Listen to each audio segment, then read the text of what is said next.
Okay, everybody, this is a kind of basic tutorial that's just going to show you 10 checklist items that I think are really important, especially if you're just starting out with ClickFunnels and you're getting a little confused about what to do and in what order. I have found that having this checklist with me each time I go in to do my ClickFunnels is really helpful because there are a lot of little places you need to fill things in, and I personally forget, every 2 or 3 times I go in to edit, I forget to fill something out. So I'm going to assume that when you log in, you're going to get something like this. At some point, you should be able anyway to find the tabs at the top, and one of them is going to be your account page. So this is where you would go if you want to start with your integrations. And I'm just going to show you two. I'm going to start with email and with a payment gateway because those are the two most common ones people need to set up. So as you can see here, I have under integrations, I've got several different email integrations. I can click on email here and you will see I've used at different times Aweber, GetResponse. I'm now using ActiveCampaign. If there are others that you want to look for, just click in the search box and you'll come up with several other ones. And then you click your add new integration. You only have to do this once for the global integration, but you will still need to add email integrations on separate ClickFunnels pages if you want people's emails to be collected in those funnel steps, and we'll get to those later. But this is the first thing you have to do. You're basically telling ClickFunnels which email client you're using. So the next thing I'm going to do is go into my payment gateways, and here again you have an option to search a variety of payment gateways. I'm using Stripe. It's very common. It's pretty intuitive. So here's where I would select Stripe, and once it's connected, again, you don't have to do that globally. These two first steps, what I have as A1 and A2 on my PDF, are ones that once you've done them, they're done. And by the way, if you don't have the PDF that goes along with this and you'd like to get it, you can email me at baila@shaw.ca. That's BAILA @shaw.ca. Or you can email me at baila@newmediamastery.com. That's newmediamastery.com. So these are steps A1 and A2. We're now going to go into the funnel steps. So I'm going to go under funnels and click browse my funnels. And I'm going to click one that I've been working on for a lot of my free webinars and courses. And I get into what we call the overview page. You can see at the top here, the overview tab is activated. And on this page from here, there are 4 things you need to look for. So the first thing we're going to do is go into publishing. You can also click on the gear here. You will get to the same step. And you're going to see 2 boxes you need to fill out. This is funnel step name and path. So this is self-explanatory. Whatever you want to call your funnel step name, make it very obvious for yourself and make sure that you can see it clearly. You could see that only a few words show up. So if I were to start each funnel with something like media mastery, webinar, and then some distinguishing, characteristics or words, I might only see media mastery webinar, media mastery webinar. I would see a lot of them with the same name. So what I find easy is to start with the date of the event. In this case, I'm looking at free webinars, and then description. So I have July 6th webinar podcast pitches. The path is going to be used to create a URL that you will later put into, if you need to, you will put it into another ClickFunnel page. If you want people to be pushed to this page, you're going to need a path. So essentially what I do is I take the funnel step name and I copy it, but I make a slight change to it. These two cannot be identical. If they are identical, ClickFunnels will actually add a random alphanumeric sequence at the end, and it looks really weird in the URL. So I make slight changes. I might just say, you see here July 6th without a 0. Here is July 6th with a 0. If I wanted to, I might put here reg, R-E-G, but here I have the full name, word registration, something that will distinguish them. That's important if you don't want these weird alphanumeric sequence at the end. So once these two are filled out, you're going to update your funnel step, and it will take you back to the overview page. So those two are essentially B1 and B2 of my ClickFunnels checklist. Now, before we leave this page, we have to go down here. Even if you are not doing a split test, you should go in here and change what's in the boxes again for the name and the path. If they are empty, I'm going to delete them and you're going to see what happens. I'm going to just take them out. So if there's nothing in there, I'm going to update the page. And look what happens. This is a preview button. If I click the preview button, what I get for this page is a weird URL with this number just added to the end. ClickFunnels randomly adds the number. So that looks kind of strange. That's what your registrants are going to see, and you don't want something like that showing up. So I'm going to take that out, go back in here. If you have inherited this funnel from somebody else, like if somebody has shared their funnel with you, their information is going to be in here, which means every time you share the page, you're going to get their information showing up. So you have to go in here. This is the funnel step name. Again, I just put in July 6th webinar podcasts. Pitches. And the pathway here is now what people are going to see when you share the link to this page. This is what's going to show up. So this is the sign up page. So I call this webinar sign up, and I'm going to show you where that shows up. So whatever a description you need, again, you can make it short, just put it in here for the path. I'm going to update this page. Now I'm not showing what happens with split tests. That's another explanation. So this is just for basic people just starting out and doing the basics.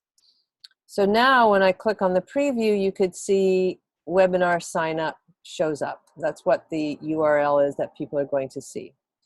If I go up to this URL that I created earlier and I look on the preview, it still goes to webinar sign up. So that name that I created in that split test box is what shows up for people who are clicking onto this particular page. Before I leave here, I am actually going to copy this and I'm going to put this into a Word document. And I'm going to show you why a little later on. But I find it very convenient to copy and paste the various funnel steps so they have them elsewhere. So as I move up and down in my funnel and I'm editing different pages, I don't have to go back to the funnel steps in order to get these links. So I'm going to copy this. I'm just going to put it into my document. So July 6th, webinar, podcast pitches, and that is the funnel step at the top. And I'm going to take this URL, go into the Word document, and paste that again. So this is probably the URL that I'm going to share with people where I want them to go to this page. So now we've completed the 4 steps. So this is essentially B1 and B2 were under the publishing. C1 and C2 were the ones that I showed you under split test. Now I'm going to go in and edit my page. And when you go into edit, there are 4 things that I want to show you. These are going to be the last 4 items in the checklist. 3 of them are found under settings. The first thing is the integrations. Now I showed you how to integrate your email client on a global setting under accounts, but you have to make sure that you've done it for each funnel step when you want somebody's email to be collected. So when you go under settings integration, you get this dialog box. I'm going to remove the integration that was there. So here's how I select integration. So there again, there's Active Campaign. I can choose any of the ones that I had under my account. I'm going to choose Active Campaign. I'm going to say Add to List. And I'm going to select from my list.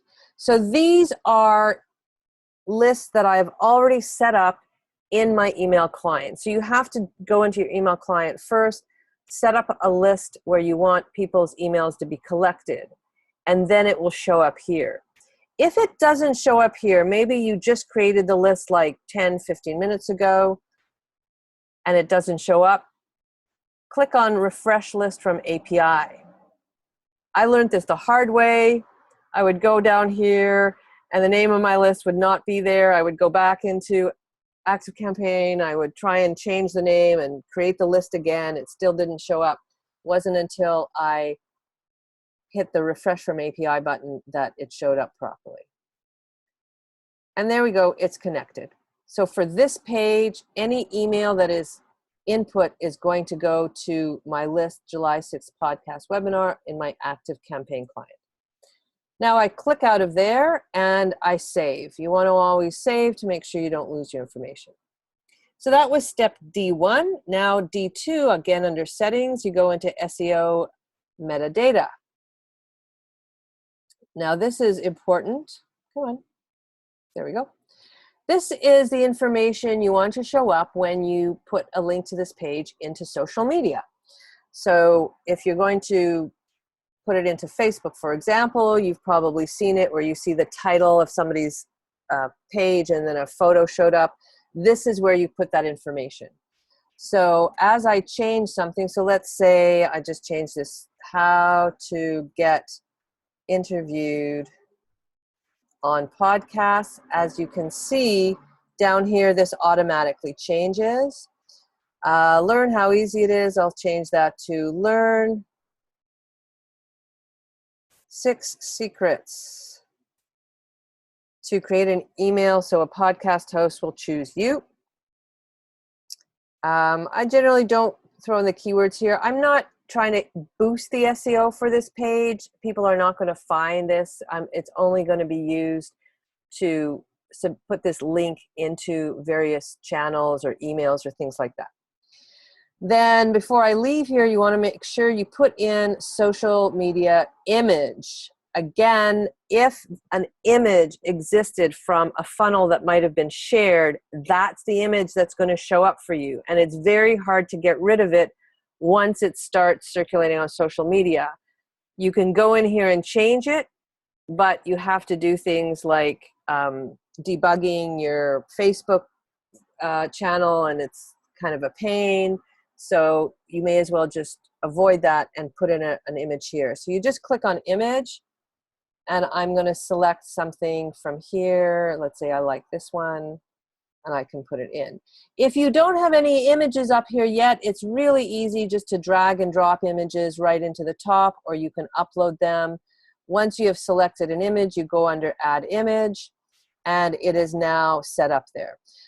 So as you can see, that's kind of not the right image for podcast, so I'm going to select one that looks better. I'm going to select that one. And there we go. So this is actually what's going to show up if I put the link to this page into my social media like Facebook. I get a nice image, I get my title, and I get a little description.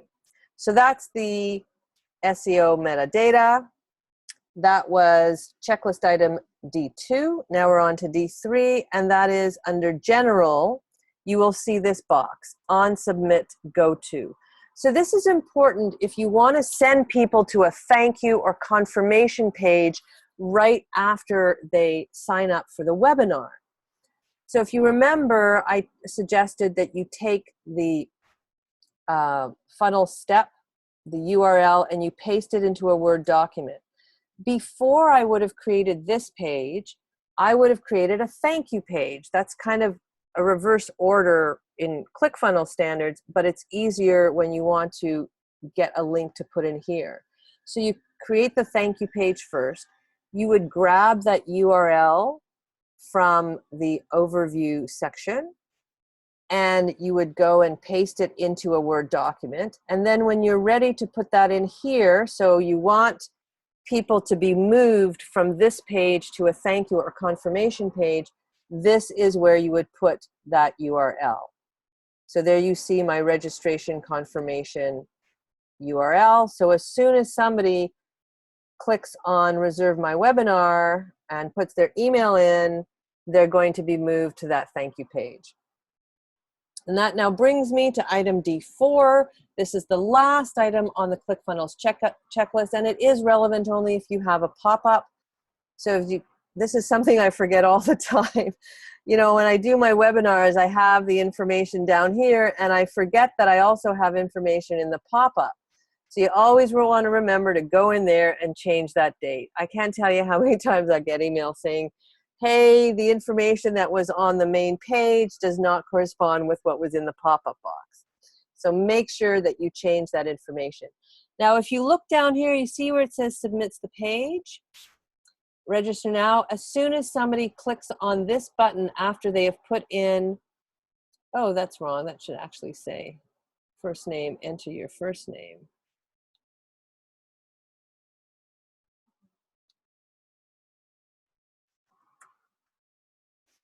Oops, there we go.